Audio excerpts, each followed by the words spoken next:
Welcome to the recorded version of Third Year Career Plan, your step-by-step guide. So this workshop is really designed to be a guide for you to go over things that are important for you to keep on your radar during your third year at UCR.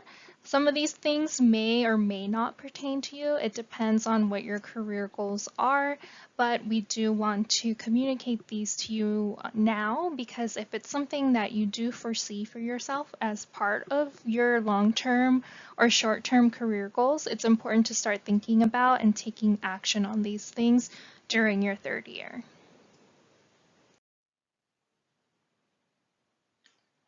So these are the things that we'll be covering in today's workshop. So the topics that we'll be covering as part of your third year career plan include gaining experience. It's important to continue to gain experience to build on the skills that you need.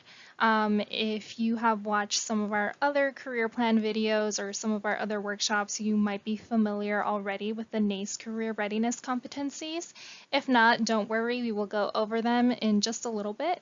But that's why it's important to gain experience. So the NACE career readiness competencies are competencies that employers and career services professionals agree that college graduates need to make a successful transition into the workplace. And the way that you gain these skills is through different experiences.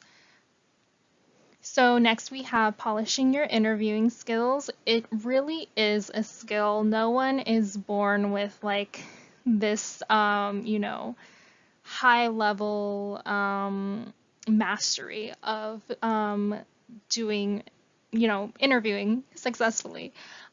So if you feel, really nervous at just the word, hearing the word interviewing, you're not alone. For myself, I was a terrible interviewer when I first started. I was so nervous. I couldn't even think, let alone form a coherent thought when I was speaking. So it really is a skill that you need to build up. And if you haven't already started doing so, we highly recommend that you start building on these interviewing skills now because it's possible, many of you might be seeking internship positions for next summer and you will have to interview for those. So it's important to start developing these skills now so you can perform better in the interview and be able to not just perform, but to really communicate effectively what your skill set is and what you can offer to an employer. Next, we have networking and building relationships. I think no matter at which point you are in your undergraduate career, this is important to do. It's important to start earlier rather than later. It takes time to build these relationships, so please don't wait until, spring quarter of your senior year or spring quarter of your junior year when you're getting ready for summer and hoping to find an internship. Start now, so when you get to like maybe winter or spring of your junior or senior year, and you're still looking for an internship or a full-time job, you can activate those networks then.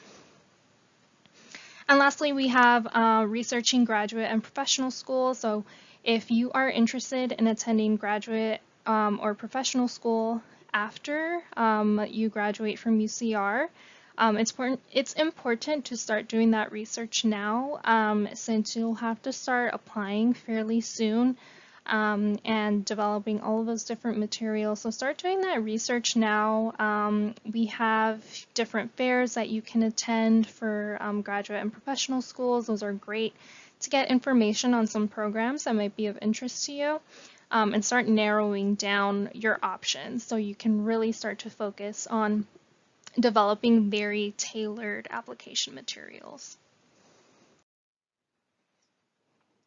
So by the end of this workshop, we hope that you'll be able to describe different opportunities to gain experience. There is more than just an internship to gain experience. There are so many different ways beyond that to gain valuable experience and valuable skills for your next phase in your career. identify how to build your interviewing skills. And then lastly, we have list what to consider when thinking about graduate or professional school. So it's more than just, this isn't even on the radar, but going to graduate or professional school because you don't know what to do or because you see so many of your peers doing it is not something that shouldn't be the only reason that you're attending graduate or professional school. So we'll talk about some of the things that we recommend that you consider before you make that decision and before you make that investment. At the bottom, we have our NACE career readiness competencies that are associated with this workshop and this topic. So we have career and self-development. So all of the career plans are really about identifying ways that during this year of your college career, how can you build towards this career of your choice? How can you get closer towards your goals? Then we have critical thinking. So now that you've identified a goal, you know where it is that you want to go, how can you determine the types of experiences or even in some cases, the education, whether it's graduate or professional school, that might be best for you in order to get to where you want to go? Here we have our full list of the NACE career readiness competencies. So NACE stands for National Association of Colleges and Employers. Numerous college career centers and employers are members of this organization, and they have come together to agree upon this set of competencies that they believe broadly prepare college graduates for a successful transition into the workplace. And the great thing about these competencies is that you can acquire them in so many different ways and settings. So we hope that, continuing to engage in our services, getting involved on campus or off campus, you will start developing these different competencies so that you can make that successful transition into the workplace upon graduation. So first I want to talk about gaining experience. So experience, if you haven't attended our resume writing workshop, experience can look in so many different ways. It is so much more than an internship. It can be volunteering, research, a part-time job, involvement in student organizations, and more. There are so many more things that falls under that umbrella of experience. It's a really broad and loaded term. So you have already, through the course of your college career so far, you have been gaining some kind of experience. You've probably done assignments in your courses. You might have done group projects. Those are all experiences, and you're developing the different skills that we saw in the NACE career readiness competencies. So, communication, collaboration, or teamwork. You might have used technology to some extent. You might have taken a leadership role in one of those projects. And you might have also become involved in like student orgs, research, volunteering. You might have a part-time job on campus or off campus as well. So all of these things are what make up experience.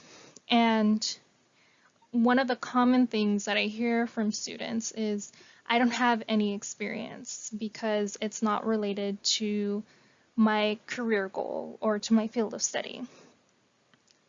And whenever they say that, I always know it's not true, because we start talking about some of the things that they have done, whether it's in class or outside of class, and I can learn more about their skill sets and what their interests are and what they're good at.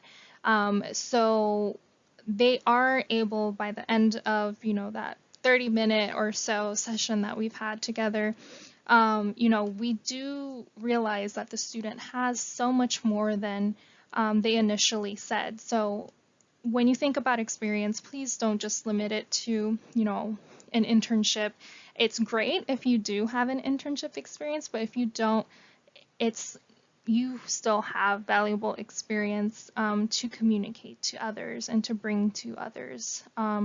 So that's kind of the whole spiel with experience. In the next slide, we'll go over some different types of experience and how you can find them to continue to develop further. So on this slide, we have different resources that you can use to search for experience so that you can gain additional experience, build on those skills that you already have, develop in ways that you may not have already. So of course there is the undergraduate research portal. This is a great starting point if you're interested in research. When you go to the portal, you can filter by your college and search for things that faculty members in your college are currently doing. If you don't find anything on the research portal, sometimes there's nothing posted. What you can do is I highly recommend that you go to the faculty page of your college website and start researching faculty. Research what it is that they research, and they often have websites of their own, and I find that sometimes they will have the application or a posting for research assistance on their personal, or I should say professional website, and this may not be on the portal. So I highly recommend if there is a faculty member or an area that you're really interested in, or if you can't find what you're looking for on the research portal, make sure that you go to the faculty page on your college website, do that research there. And when you find something that you're interested in, hopefully you can apply through that website. If not, send an email to the faculty member that you're interested in doing research with. On the undergraduate research portal page, if you scroll down past the banner a little bit and past that button where it says go to the portal, there are really great instructions for how you can craft an email to send to a faculty member, asking them or letting them know that you're interested in their research and asking, how can I get involved? So I highly recommend that you use both resources to find a research opportunity if that's something that you're interested in. Other things to look into are the community service portal. So if you are interested in volunteering, you can visit the community service portal. I believe there are even like virtual volunteer opportunities on there as well. So if you are interested in giving back to the community in some way, to get involved, make a difference, as the tagline on that image says, highly recommend that you check that out as well. Some other things that you can take advantage of are UCDC. So even if you are not interested in government, I think that's one of the common misconceptions about UCDC and UC Sacramento, that you have to be interested in politics and government, but there are so many different opportunities across different fields that you can get involved in through UCDC. So I recommend that you check out their website, do some reading, learn more about the program and what opportunities might be available. And of course, there's Handshake and LinkedIn that you can use to search for opportunities. So Handshake is specific to, postings that are for UCR students. LinkedIn, there is a lot more available to you. And also with LinkedIn, you can network with people and potentially make your own internship as well. So I actually did this on my own. When I was an undergrad, I wasn't finding the kind of experience that I wanted. I wanted to do high school counseling, And there was most of the internship positions were like tutoring or teaching, not necessarily counseling oriented. So when I reached out to a school that was offering internships for my college, and I reached out to them and I let them know, I'm really interested in counseling and trying that out. Is that an option? So, if you can't find what it is that you're looking for, you can always try to reach out to someone and make that opportunity happen for you, and be proactive in that as well.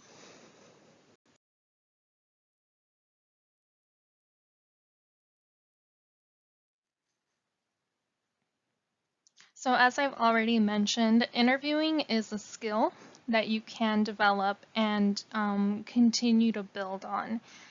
Some ways that you can get started with building on these interview skills is attending the ACE the Interview workshop. And if you identify as an introvert, I would also recommend attending Interviewing for Introverts. This workshop is really great because I think as introverts, sometimes we are told that we aren't as good at things as extroverts. For example, with interviewing, I think the common misconception is that extroverts perform better when it comes to things like interviewing and networking. But this workshop really takes a look at, your unique strengths as an introvert, and informing you on how you can use those strengths that you have as an introverted individual and how you can apply that to interviewing, for example. So I highly recommend that you check that one out if you do identify as an introvert. But to get started, I would recommend a C interview for sure. To take it to the next level, so after you've attended these workshops, you have a better idea of things like the STAR method, and how to approach behavioral-based interview questions. I would recommend that you practice using our mock interview platform called Standout. This is accessible through Handshake. So again, if you go to the Career Center page on Handshake and click on resources, you can access Standout through there. And so with Standout, basically what you're doing is you're responded to pre-recorded interview questions that our team has put together, and some of them are provided by the platform itself. And you are recording yourself responding to these questions. The platform does provide you with some automatic feedback, so it will kind of tell you how comprehensible your speaking was, and it will show you how many fillers you use and things like that. You can also replay it, and you're able to see, what it is, like your nonverbals. You're able to view those yourself. After you complete your practice interview on Standout, you can send this practice interview to your career specialist. And I would recommend that you do so and make a mock interview critique appointment with your career specialist to get some feedback on these questions. And you could also, if you prefer not to go the route of using Standout, you can make the mock interview critique appointment type, and you would be able to practice questions with your career specialist as if you were doing like a live interview, either virtual or in person, and you would be able to get feedback and practice questions and go over some of the different logistics of interviewing as well. However, with employers using more and more virtual interviewing tools such as HireVue, I would recommend that you do some practice with Standout, because one of the things that I hear from some of my former students that is difficult with this type of interviewing is that you are not talking to anyone. You are recording yourself and you are not getting any kind of feedback or interacting with anyone. So it can be kind of awkward, and it makes it a little bit more difficult in that sense. So regardless, I think it is a great experience to have. So I recommend that you do some practice through Standout, but also do some live practice as well.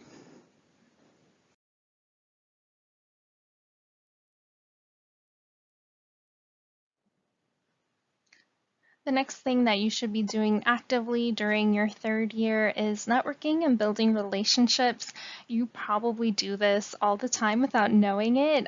So when you are talking to your peers, faculty members, friends, and family, that is networking. Um, your network consists of these people already, and it is very likely that you could potentially find your next opportunity through this network or through your networks. So I highly recommend that you tap into your network whenever you are seeking an opportunity, but also continue to build upon your existing network. And you can do this by talking to new people in your courses, by talking to faculty members. Maybe you meet a new faculty member in a course that you're taking this quarter, and you are really interested in finding out more about their career path, their field of study, so on and so forth. Also, when you meet new friends, sometimes I think a lot of times the conversation tends to go to, what are you studying or what do you do? And that is networking. You're finding out about people's career paths, and you never know what they might know and what they might be able to offer you. And conversely, you have something, you have information and knowledge and experience that is unique to you that you can share as well beyond, your existing network. If you kind of wanted to branch out of that a little bit more, you could use LinkedIn to find alumni who went to UCR, reach out to them and learn more about their career paths through informational interviews or through messaging on LinkedIn. Remember, people are really busy, so if you happen to not hear back from someone, whether it's an alum or not an alum at UCR, don't take it personally. People, like I said, are really busy or they're just not active on LinkedIn. Some people create the profile and they're done and they don't revisit it, and that's fine. But continue to be proactive on LinkedIn. Eventually, you will find someone in your field who is willing to help. And when you do, they are extremely kind and helpful. And it can be really beneficial to your career development. So another resource that you can use is us at the Career Center. So we host workshops, information sessions, and of course, career fairs. And we bring employers and representatives from these companies and organizations to come talk to you, even at workshops. Some workshops we do have a guest co-present with us, and this guest is often someone from from an employer, a company or organization that we work very closely with, and they're able to share their insight as an employer. And after you attend that session or panel or career fair, we always recommend that you follow up via LinkedIn or email, depending on what the employer representative prefers, so that you can continue to build on the conversation that you were having in the session or the fair, and expand on that relationship that you've established.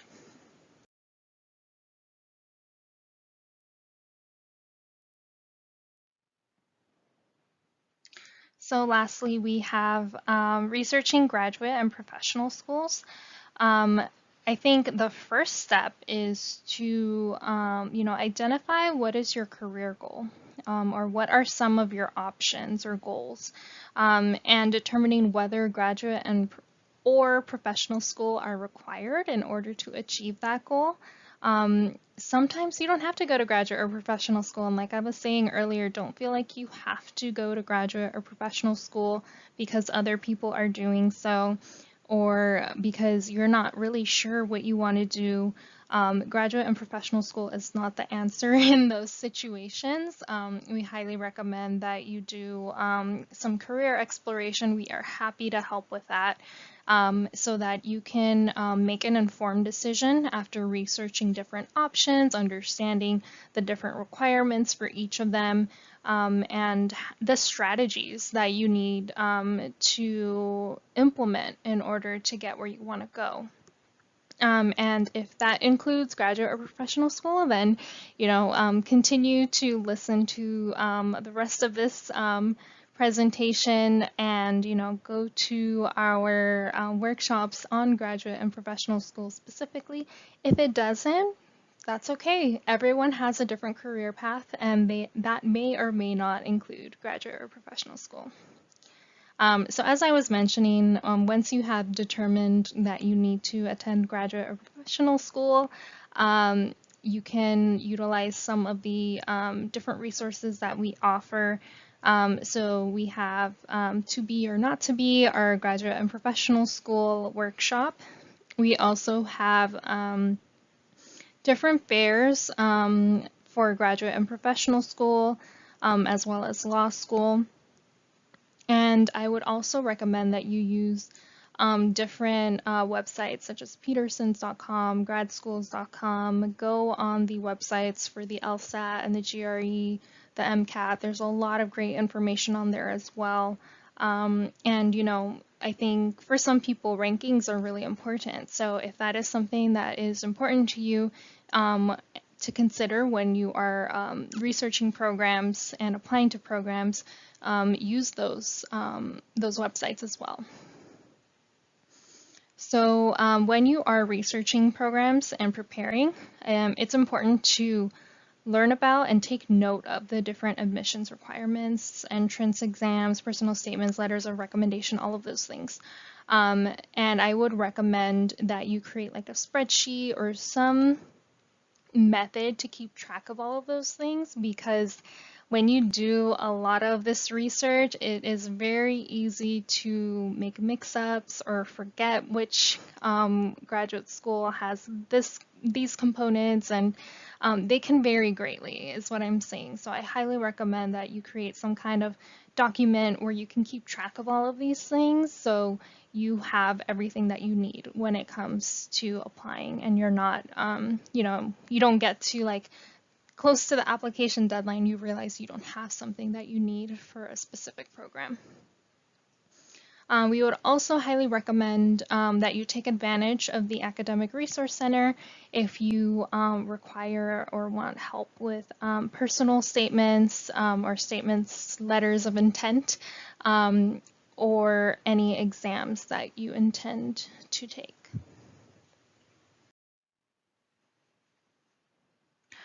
Lastly, I wanted to talk to you about the UCR Career Network, which is an online community for networking, mentoring, and job opportunities for alumni and students. It functions very similarly to LinkedIn. Some of the differences are you have to opt in to be part of this network, whereas on LinkedIn, if you put that you went to UCR or graduated from UCR, you're automatically pulled into the alumni network on there. So the people who are here because they want to connect with other people, whether it's alum or current students. So I highly recommend that you take advantage of this platform so that you can connect with people who are working in the field that you're interested in, maybe get leads for a job or internship search and get some advice there. Another unique feature to the UCR Career Network is that you don't have to take it off of the Career Network in order to connect with other people. There is video conferencing call capabilities built into the platform. If you're interested in being part of the UCR Career Network, you can register at careernetwork.ucr.edu. So we reached the end of this workshop. Those were the main components that we recommend that you kind of consider as you embark on your third year here at UCR. As I was saying moments ago, everyone has a different path. So maybe some of these things relate to you and your career goals, or maybe they don't. If you require additional assistance, if you have more questions, or if you see that there's maybe something else that applies to you that wasn't covered in this workshop relative to your career development, please reach out to us, make an appointment through Handshake to meet with your career specialist to discuss these further.